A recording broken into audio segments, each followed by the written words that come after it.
इयत्ता 12वी विषय मराठी पाठ पहिला वेगवशता स्वाध्याय प्रश्न पहिला अ पाठाच्या आधारे खालील चौकटी पूर्ण करा.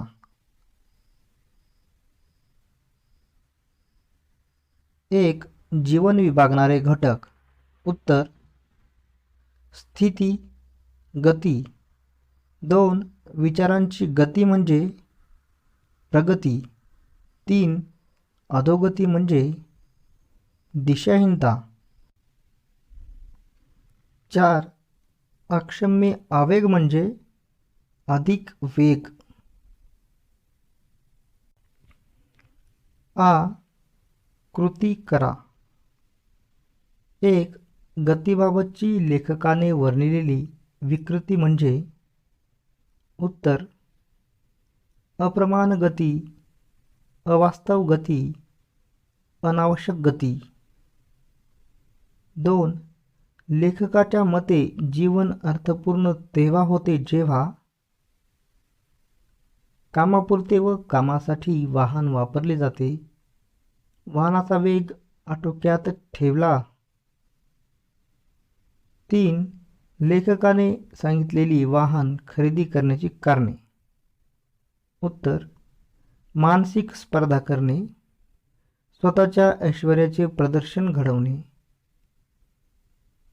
4 वाहनाचा वेग अनिवार्य झाला तर. उत्तर शरीर मनावर ताण येतो, चित्ताची व्यग्रता वाढते, शरीरभर अनावश्यक स्पंदने निर्माण होतात, हादरे बसून मज्जातंतू आणि मणके कमकुवत होतात. ई कारणे शोधा व लिहा. 1 अमेरिकेतील माणसांचे जीवन वेगवान असते कारण. उत्तर वेगवेगळ्या ठिकाणांमधील अंतर खूपच असते आणि दरडोई वाहन उपलब्ध असते. 2 लेखकाच्या मते गरजेच्या वेळी वाहनांचा वापर करायला हवा कारण. उत्तर रस्त्यावर अडचणी निर्माण होणार नाहीत. प्रश्न दुसरा अ योग्य पर्याय निवडून उत्तर लिहा. 1 जीवन अर्थपूर्ण होईल जर. टिंबटिंब. पर्याय वाहन कामापुरतेच वापरले तर. आ वाहन आवश्यक कामासाठी वापरले तर. ई वाहनाचा वेग आटोक्यात ठेवला तर. ई वरील तिन्ही गोष्टींचा अवलंब केला तर. याचं उत्तर आहे ई वरील तिन्ही गोष्टींचा अवलंब केला तर. 2 निसर्गविरोधी वर्तन नसणे म्हणजे टिंबटिंब. पर्याय अ स्वतःला वाहनाशी सतत जखडून ठेवणे. आ वाहनाचा अतिवेग अंगीकारणे. ई तातडीचा भाग म्हणून कधीतरी वाहन वापरणे. ई गरज नसताना वाहन वापरणे. उत्तर ई तातडीचा भाग म्हणून कधीतरी वाहन वापरणे. आ वाहन वापरातील फरक स्पष्ट करा. अमेरिका आणि भारत.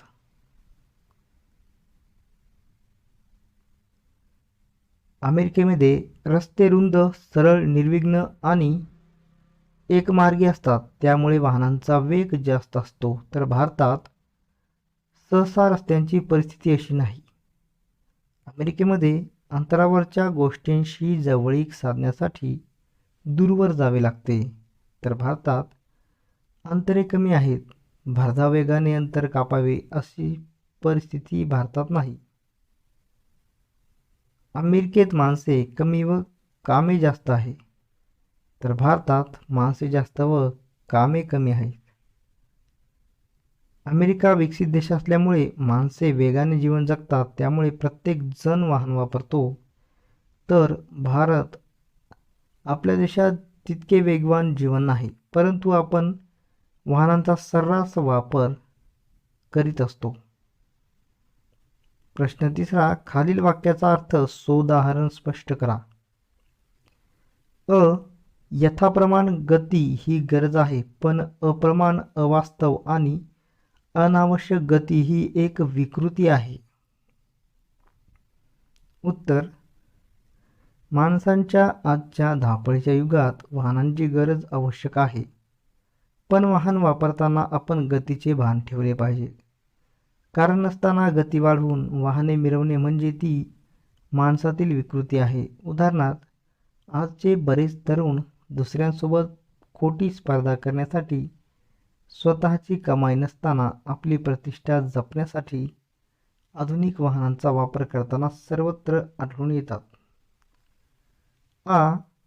आरंभी माणसे वाहनावर स्वार होतात, मग वाहने माणसांवर स्वार होतात. उत्तर, माणसाला वाहनाची इतकी सवय होऊन जाते की छोटे छोटे कामही तो वाहनांच्या मदतीने करतो. दिवसातला शिल्लक असलेला वेळही तो वाहनांवर घालवतो.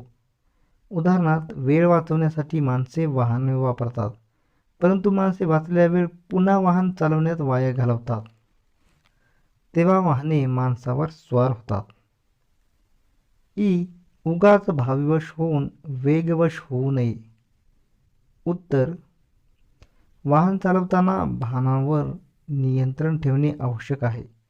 भावविवश होऊन वाहन चालविण्याच्या हव्यासापोटी वाहनांचा वेग वाढतो.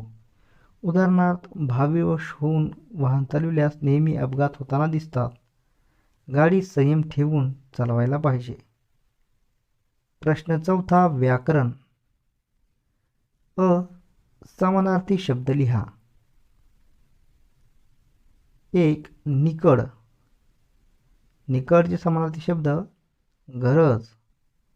2. उचित, योग्य, उसंत, सवड, व्यग्र, गर्क.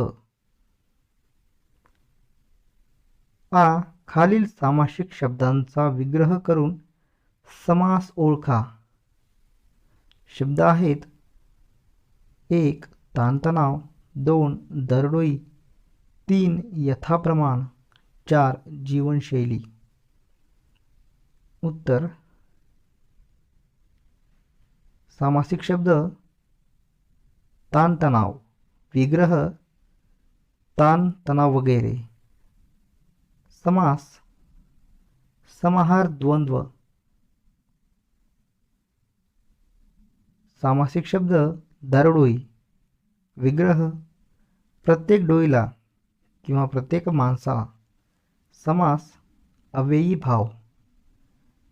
सामासिक शब्द 3. यथाप्रमाण, विग्रह प्रमाणाप्रमाणे. समास अव्ययी भाव. शब्द 4. जीवनशैली, विग्रह जीवनाची शैली. समास विभक्ती तत्पुरुष.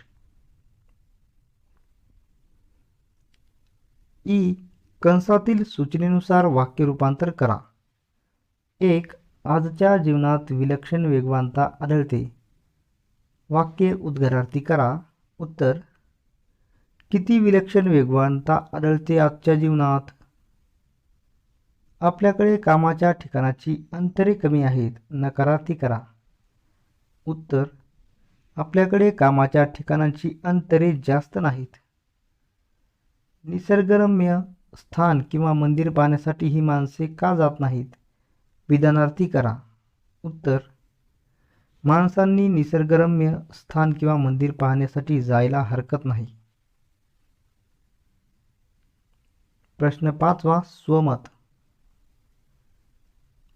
वाहनांच्या अतिवापराने शरीर व्यापारात अडथळे निर्माण होतात. तुमचे मत सोदाहरण स्पष्ट करा.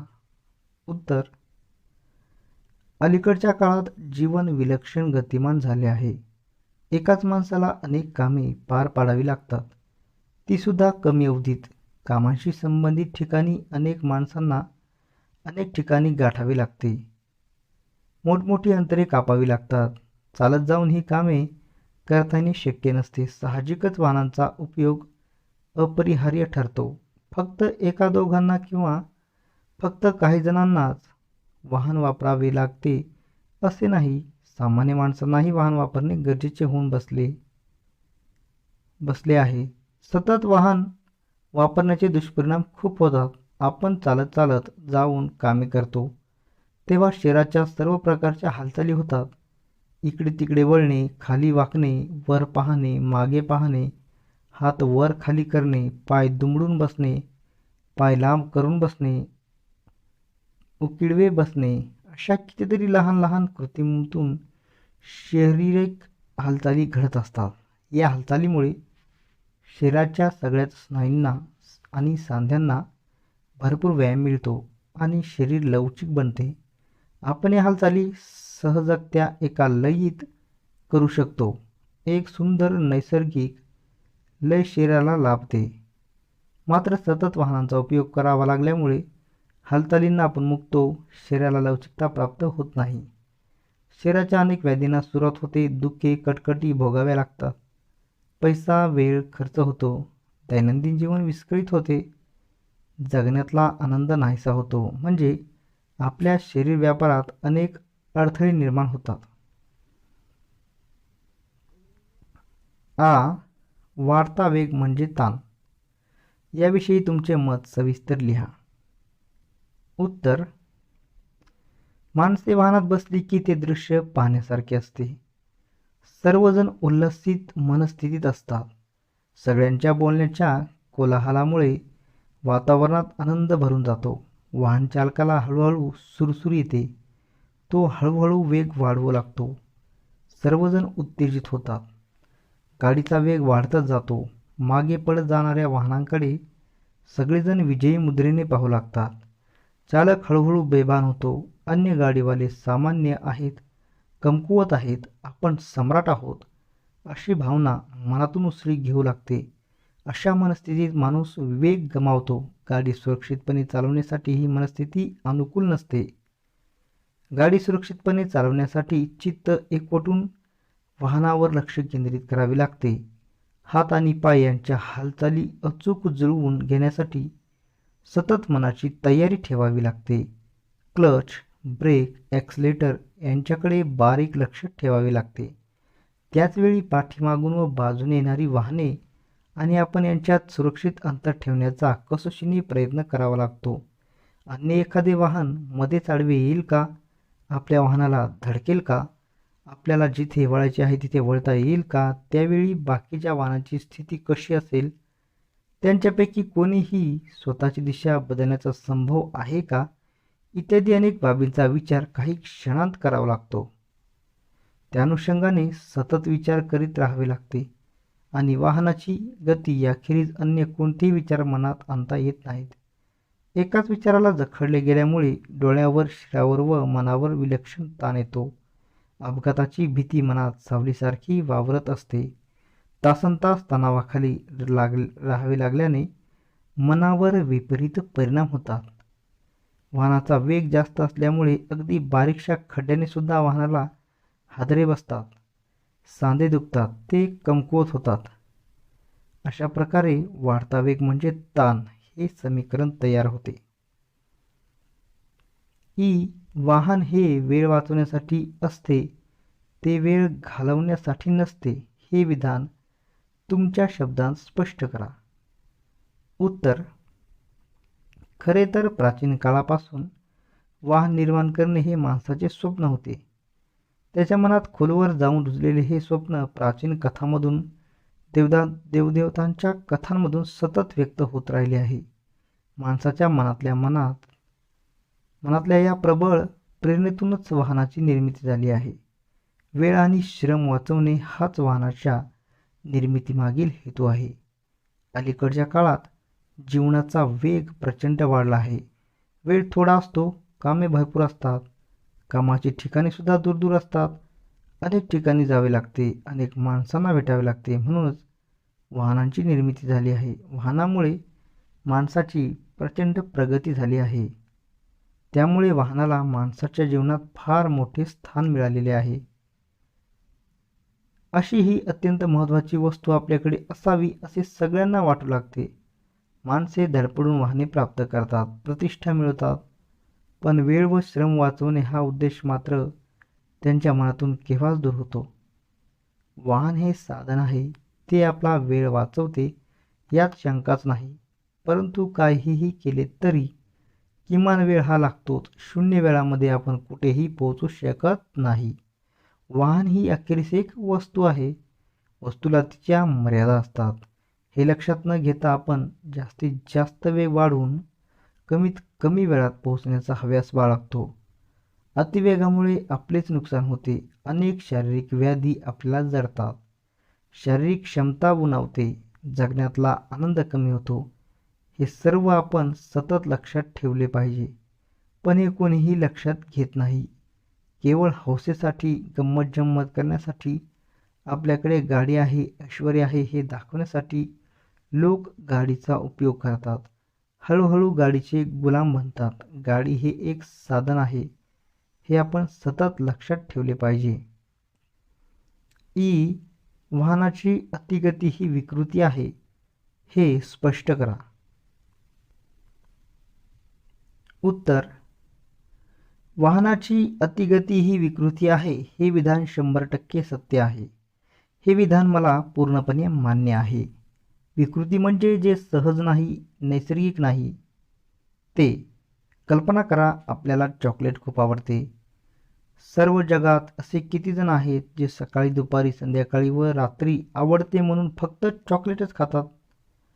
समजा एखाद्याला पांढरा रंग खूप आवडतो म्हणून तो घरातल्या सर्व माणसांना फक्त पांढऱ्या रंगाचेच कपडे घेतो.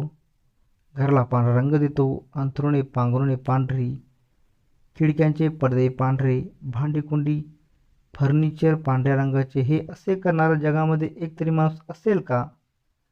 सर्वजण पायांनी चालतात. उलटे होऊन हातांवर तोल सावरत प्रयत्नपूर्वक चालता येऊ शकते. पण अशा तऱ्हेने नियमितपणे जाणारा एकतरी माणूस सापडेल का? जे सहज आहे, नैसर्गिक आहे ते साधारणपणे माणूस करतो. तीच खरे तर प्रकृती असते. याच्या विरुद्ध वागणे म्हणजे विकृती होय. रोजच्या जेवणात वरण-भात आणि भाजी-पोळी असणे, घरात विविध रंगसंगती योजणे, पायांनी चालणे हे सर्व सहज नैसर्गिक आहे. सर्व माणसे तसेच वागतात. हाच न्याय वाहनांना सुद्धा लागू पडतो. मर्यादित वेगाने वाहन चालवत अपघाताची शक्यता निर्माण होऊ न देता सुरक्षितपणे वेळेत पोहोचणे हा वाहनाने प्रवास करण्याचा हेतू असतो. हा हेतू आपण अतिवेगाचा हव्यास बाळगला नाही तरच यशस्वी होतो. म्हणून अतिवेग ही विकृती होय हेच खरे. प्रश्न 6वा अभिव्यक्ती. रस्त्यावरील वाहतूक कोंडीत सापडल्यावर तुमची भूमिका काय असेल ते लिहा. उत्तर: सध्या वाहनांची प्रचंड गर्दी झाली आहे. रस्ते मात्र पूर्वी एवढेच आहेत. रस्त्यांची संख्या पूर्वी इतकीच आणि त्यांची लांबी रुंदी सुद्धा पूर्वी इतकीच. गाड्यांची संख्या मात्र प्रचंड वाढली आहे. कमी वेळात पोहोचण्याच्या इच्छेने वाहन खरेदी केले जाते खरे, पण वाहतूक कोंडीतच तासनतास वाया जातात. या परिस्थितीमुळे मनाचा संताप होतो. वाहन आपल्या मालकीचे असते पण रस्ता आपल्या मालकीचा नसतो. मग वाहतूक कोंडीच्या ठिकाणी प्रचंड गदारोळ माजतो. प्रत्येक जण स्वतःची गाडी वाटेल तशी पुढे दामटत राहतो. सर्व गाड्या एकमेकांच्या वाटा अडवून उभ्या राहतात. कोणीही पुढे जाऊ शकत नाही की मागे परतू शकत नाही. गाड्यांचे हॉर्न कर्कश आवाजात मोठमोठ्याने कोकलत असतात. काही जणांचे भांडणे सुरू होतात. पोलीस हतबल होतात. अशा प्रसंगात मी सापडलो तर सर्वप्रथम हे लक्षात घेईन की परिस्थिती माझ्या नियंत्रणात नाही. मी पूर्णपणे शांत राहीन. मनाची चिडचिड होऊ देणार नाही. अस्वस्थ होणार नाही. हॉर्न तर मुळीच वाजवणार नाही. मध्ये मध्ये घुसून पुढे जाण्याचा प्रयत्न करणार नाही. तसे करणाऱ्यांना समजावून सांगण्याचा प्रयत्न करीन. कारण अशा पद्धतीने कोणीही पुढे जाऊ शकत नाही. उलट अडचणींमध्ये भर पडण्याची शक्यता जास्त असते. आपण स्वतः पुढे होऊन रहदारीचे नियंत्रण करू लागलो तर लोक आपले ऐकणार नाहीत. पण आणखी एका दोघांशी बोलून दोघे तिघेजण तिथल्या पोलीस काकांना भेटू, आमची मदत करण्याची इच्छा बोलून दाखवू, त्यांच्याशी चर्चा करून काय काय करायचे ते ठरवून घेऊ, कामांची आपापसात वाटणी करून घेऊ आणि पोलीस काकांच्या मार्गदर्शनाखाली वाहतूक नियंत्रण सुरू करू. वाहन चालवत असताना कोणती काळजी घ्यावी ते तुमच्या शब्दांत लिहा.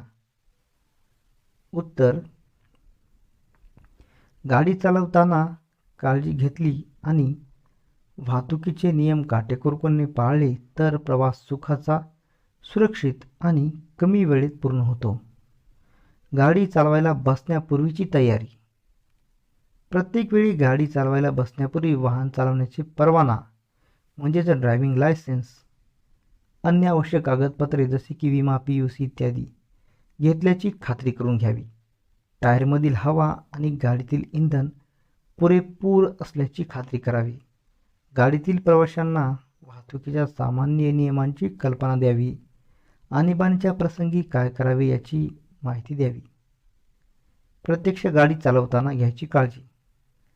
गाडीवर पूर्ण लक्ष ठेवावे. गाडीतील प्रवाशांच्या गप्पांत सामील होऊ नये. गाडीचा वेग 50-60 किलोमीटरच्या पलीकडे जाऊ देऊ नये, कारण आपल्याकडील रस्ते अजूनही 60 किलोमीटरपेक्षा जास्त वेगाने जाण्यास योग्य बनवलेले नाहीत. जास्त वेगामुळे सतत हादरे बसतात आणि सर्वांनाच त्रास होतो. शारीरिक व्याधी जडतात, म्हणून जास्त वेगाचा मोह टाळावा. गाडीतील प्रवाशांना गप्पा मारण्यास बंदी घालता येत नाही. तरीही गप्पांच्या ओघात अचानक मोठ्याने ओरडणे किंवा हास्यस्फोटक विनोद करणे या गोष्टी टाळण्याच्या सूचना द्याव्यात. स्वतःची लेन सोडून जाऊ नये. लेन बदलताना, वळण घेताना, रस्ता बदलताना खूप आधीपासून तयारी करावी. योग्य ते सिग्नल द्यावेत. वाटेत जागोजागी लावलेल्या वाहतुकीच्या सूचनांचे काटेकोर पालन करावे. गाडीत धूम्रपान, मद्यपान करू नये. गाडी चालकाने तर मुळीच करू नये. अशा प्रकारे काळजी घेतल्यास आपला प्रवास सुखाचा होतो.